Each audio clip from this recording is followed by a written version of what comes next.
आज यहाँ मंच पर उपस्थित इस कार्यक्रम के मुख्य अतिथि महाराष्ट्र असेंबली के ऑनरेबल स्पीकर श्री राहुल नार्वेकर जी, जो यहाँ के स्थानीय विधायक भी हैं, श्री दिलीप वेंगसारकर जी, जो हम लोगों के बचपन के बहुत ही आइडल क्रिकेटर रहे हैं और हमने इनको बहुत वॉच किया है सर, आपको शुरू से।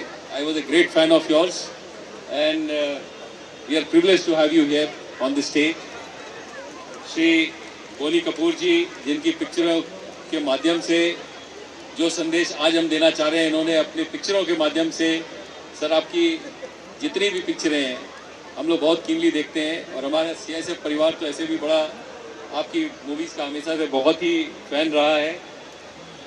देवेंद्र भारती जो हमारे बीच में उपस्थित अभी नहीं है, उनको जाना पड़ा, लेकिन वो कुछ समय के लिए उपस्थित थे, हमारे सहयोगी हैं और आजकल कमिश्नर मुंबई हैं।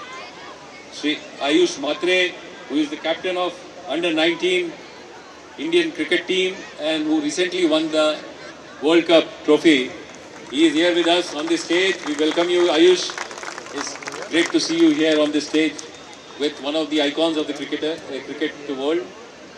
And मेरे साथी ADG south Shri Padmakar, ADG headquarter Shri Vijay Prakash, मेरे सीआईएसएफ के तमाम अफसरान जो हमारे साथ उपस्थित है, आहान शेट्टी जी, जो अभी जो पिक्चर आई है उनकी आप सबको मालूम ही है, and is a great film actor. He is an emerging film actor, I would say, budding film actor, and we all are keenly watching your progress, Ahan, and welcome you on this stage. And also all the dignitaries who are present here और मुंबई का जो यहाँ पे आज मौजूद हैं, मैं आप सबों का इस मंच से सीआईएसएफ परिवार की तरफ से बहुत बहुत हार्दिक स्वागत और अभिनंदन करता हूं। कुछ बातें जो मैं सिर्फ कुछ शब्दों में कोशिश करूंगा सीमित करने की। Vande Mataram coastal cyclothon CISF ने ये जो सेकंड एडिशन आयोजित किया है, इसकी शुरुआत पिछले साल हुई थी और हम लोगों ने लगभग 6500 किलोमीटर का सफर दोनों कोस्ट पे तय किया था। इसके पीछे जो मुख्य उद्देश्य था वो माननीय प्रधानमंत्री जी ने, जो हमारी डीजीपी कॉन्फ्रेंस होती है उसमें इसका उद्देश्य हम लोगों को विस्तार में बताया था कि हमें जो हमारा जो कोस्टल एरिया है, इतना लंबा coastal area, generally land borders की सिक्योरिटी जो है आप देखते हैं वहाँ पे काफ़ी सेना भी तैनात है, हमारी सीएपीएफ तैनात है, लेकिन जो हमारा कोस्टल लाइन है उसमें जो हमारी प्रेजेंस है उसको बढ़ाने की ज़रूरत समझी गई।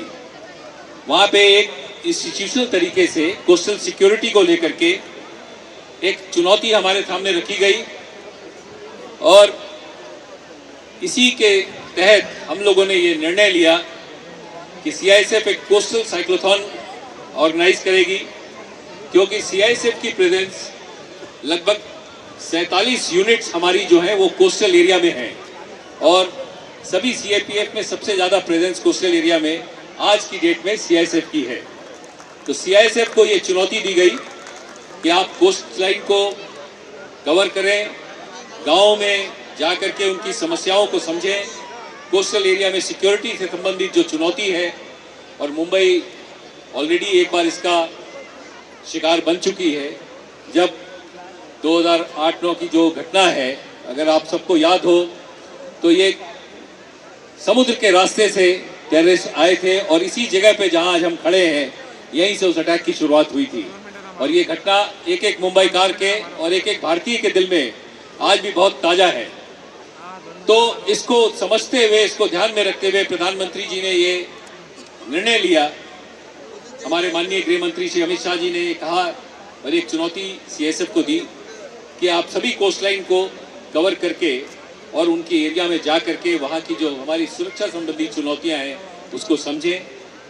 साथ ही जो उन गाँव में रहने वाले लोग हैं, जो मछुआरे हैं, जो हमारे कोस्टल एरियाज में रहने वाली जो कम्युनिटीज़ हैं, उनके साथ हमारा संवाद हो, इंटरेक्शन हो और उनको हम अपनी सुरक्षा में अपने आइज एंड ईयर स्कीम के तहत जोड़ें, जो हमारे तट प्रहरी के नाम से मशहूर हों। इसी उद्देश्य को ध्यान में रखते हुए कोस्टल साइक्लोथॉन को आयोजित किया जा रहा है।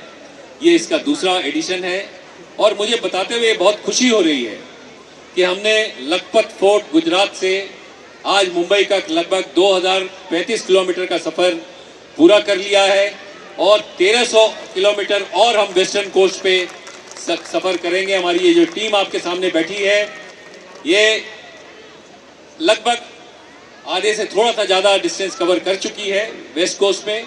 उसी तरह से ईस्ट कोस्ट में हमने बक्काली से शुरू किया था हल्दिया के पास और अब हम लगभग चेन्नई पहुंचने वाले हैं। परसों चेन्नई में हमारी टीम का वहां स्वागत होना है जिसको मैं अटेंड करूंगा। तो एक तरह से ये मिडवे ये कार्यक्रम आयोजित किया गया और मैं अपनी तरफ से पूरे सीआईएसएफ परिवार की तरफ से इन वीर जवानों का और हमारी जो युवतियां हैं सीआईएसएफ की युवतियां जिन्होंने इस चुनौती को स्वीकार किया उन सबको बहुत बहुत बधाई देता हूं, उनका अभिनंदन करना चाहता हूं कि आपने ये संदेश देश के कोने कोने तक पहुंचाया है। 150 साल की जो हमारी जो वंदे मातरम की जयंती प्रधानमंत्री जी ने मनाने का निर्णय लिया उस थीम के साथ इस साइक्लोथॉन को जोड़ा गया और आपने गांव-गांव में जाकर के इस संदेश को स्प्रेड किया। मुझे बताते हुए खुशी हो रही है कि सूरत में गुजरात के उप मुख्यमंत्री श्री हर्ष मांडविया जी आए थे, कोणार्क में उड़ीसा की उप मुख्यमंत्री श्रीमती पार्वती परिदा जी आई थी, वाइजैक में हमारे minister civil aviation Shri Ram Mohan Naidu गए थे। इसी तरीके से अभी आने वाले समय में हमारे minister of state for shipping उनको मैंगलोर पोर्ट में उनका भी आना तय हुआ है और कोची में हमारे जो minister of state home affairs के श्री संजय बंडी साहब उनका फाइनल प्रोग्राम में आना तय हुआ है। तो इस तरीके से इन साइक्लिस्ट का मनोबल बढ़ाने के लिए हम लोगों ने ये कार्यक्रम आयोजित किया है। इतनी लंबी यात्रा कोई आसान काम नहीं है, जिस टेरेन से ये गुजर रहे हैं वो भी कोई आसान नहीं है और इसके पीछे एक बहुत कड़ी परिश्रम इनकी रही है। मैं आपको बताना चाहूँगा कि 2 महीने की इनकी ट्रेनिंग हमारे आरटीसी बरवा जो इंदौर के पास में है वहाँ इनकी कराई गई और इनको हर तरीके से फिजिकली और मेंटली इस चैलेंज के लिए तैयार किया गया। ये कोई आसान काम नहीं था और इन लोगों ने पूरे दिल लगा करके इसमें अपना सहयोग दिया है और इसी तरीके से एक भी किसी भी कैजुअलिटी के बिना हम यहाँ तक पहुँच गए हैं। ये हमारी बहुत बड़ी उपलब्धि है। मैं सीआईएसएफ के उन सभी लोग जो इस आयोजन के पीछे शामिल हैं उनको भी अपनी तरफ से बधाई देना चाहूँगा। विशेष तौर पे हमारे ADG south, IG western sector और उनकी पूरी टीम जो इस आयोजन में जिन्होंने इस कार्यक्रम में अपना जी जान लगा दिया। हमारी सीआईएसएफ की बैंड, महिला बैंड जिन्होंने इस बार 26 जनवरी में देश के राजपथ के ऊपर जो है इन्होंने मार्च किया है और पिछले साल भी इनको बेस्ट बैंड डिक्लेयर किया गया था।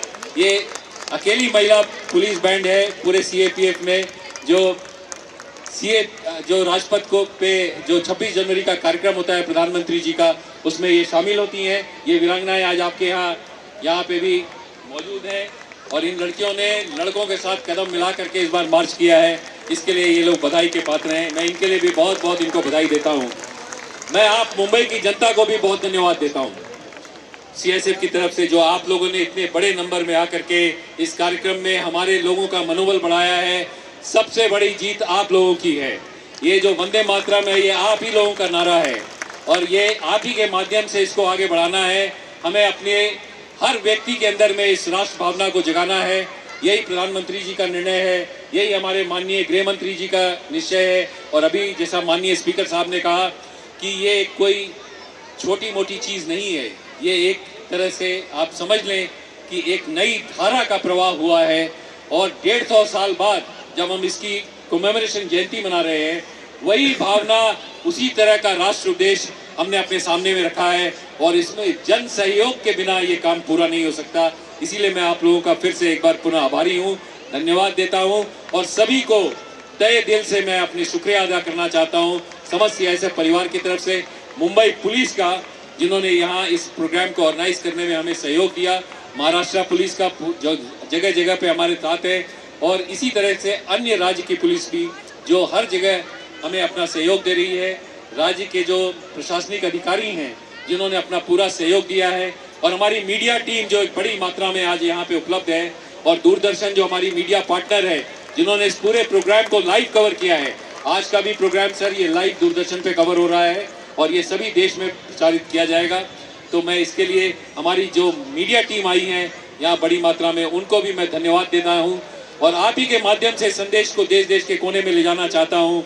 आपका बहुत बहुत शुक्रिया यहाँ आने के लिए, बहुत बहुत धन्यवाद एक बार फिर से, और जय हिंद, जय भारत।